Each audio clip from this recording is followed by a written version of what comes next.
ആൻഡമാൻ നിക്കോബാർ ദ്വീപുകൾക്ക് മുകളിലൂടെ പറക്കുകയായിരുന്ന Chinese ജാര balloon വെടിവെച്ച് വീഴ്ത്തി ഇന്ത്യൻ വ്യോമസേന. ഈസ്റ്റേൺ ഫ്രണ്ടിൽ 55,000 അടിയിലധികം ഉയരത്തിൽ പറന്നുകൊണ്ടിരുന്ന ചൈനീസ് ബലൂണാണ് ഇന്ത്യൻ വ്യോമസേന വെടിവെച്ചിട്ടത്. റഫേൽ യുദ്ധവിമാനത്തിൽ നിന്നാണ് വ്യോമസേന ബലൂൺ തകർത്തത്. കഴിഞ്ഞ വർഷം US വ്യോമസേന വെടിവെച്ചിട്ട ബലൂണിനേക്കാൾ ചെറുതായിരുന്നു ഇന്ത്യൻ വ്യോമസേന വെടിവെച്ചിട്ട ബലൂണിന്റെ വലിപ്പം. കഴിഞ്ഞ വർഷം US വ്യോമസേന F-22 റാപ്റ്റർ ഫൈറ്റർ ജെറ്റ് ഉപയോഗിച്ചാണ് ചൈനീസ് ജാര ബലൂൺ വെടിവെച്ചിട്ടത്. അമേരിക്കയ്ക്ക് മുകളിലൂടെ പറക്കുന്ന ബലൂൺ ചൈനയുടേതാണെന്നും ഉയർന്ന റെസല്യൂഷൻ ക്യാമറകൾ ഘടിപ്പിച്ചതാണെന്നും പ്രാഥമിക അന്വേഷണത്തിൽ കണ്ടെത്തിയിരുന്നു. എന്നാൽ അമേരിക്കയുടെ വാദം അന്ന് ചൈന തള്ളി. ഒരു വലിയ പ്രദേശം മുഴുവൻ നിരീക്ഷിക്കാൻ ചൈന ഇത്തരം ബലൂണുകൾ ഉപയോഗിക്കുന്നെന്നാണ് റിപ്പോർട്ട്. ചൈനീസ് ചാര ബലൂണുകൾക്ക് സ്റ്റിയറിംഗ് മെക്കാനിസം ഉണ്ടെന്നും വിശ്വസിക്കപ്പെടുന്നു. ചാര ബലൂണുകളുടെ ഉപയോഗം വളരെ കാലമായി ലോകത്തുണ്ട്. ബലൂണിൽ ഘടിപ്പിച്ച രീതിയിൽ താഴേക്ക് കിടക്കുന്ന അത്യാധുനിക ക്യാമറ സംവിധാനം ഉപയോഗിച്ചാണ് ചാര ബലൂണുകൾ ചിത്രമെടുക്കുന്നത്. പലപ്പോഴും ഇത്തരം ബലൂണുകൾ കാറ്റിന്റെ ദിശയ്ക്കനുസരിച്ച് സ്വതന്ത്രമായാണ് സഞ്ചരിക്കുന്നത്. ചിലപ്പോൾ ഇവയിൽ ഗതി നിയന്ത്രണ സംവിധാനങ്ങളും ഉണ്ടാകും.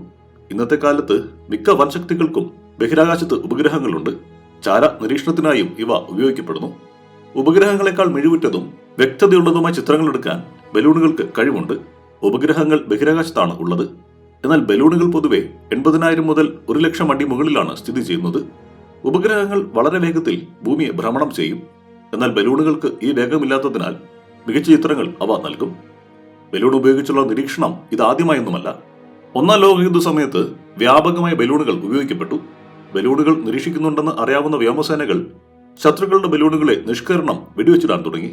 1200 മുതൽ 1800 മീറ്റർ വരെ പൊക്കത്തിലായിരുന്നു അന്ന് ബലൂണുകൾ പറന്നിരുന്നത്. മോട്ടോറുകൾ ഘടിപ്പിച്ച ബലൂണുകൾ എത്തിത്തുടങ്ങിയതും അന്നാണ്.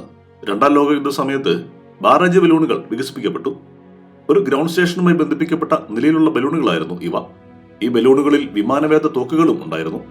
അതുകൊണ്ട് തന്നെ ഇത്തരം ബലൂണുകളുള്ള സ്ഥലങ്ങളിൽ വിമാനങ്ങൾ ഉയർന്നു പറന്നു.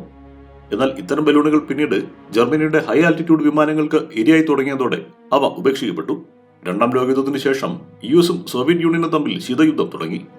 സോവിയറ്റ് യൂണിയനെ നിരീക്ഷിക്കാനായി US ഒരുക്കിയ ബലൂൺ പദ്ധതികൾ project Moby Dick, project Genetrix തുടങ്ങിയ പേരുകളിൽ അറിയപ്പെട്ടു. ന്യൂസ് ഡെസ്ക്, പണ്ണേഷ്യൻ മീഡിയ.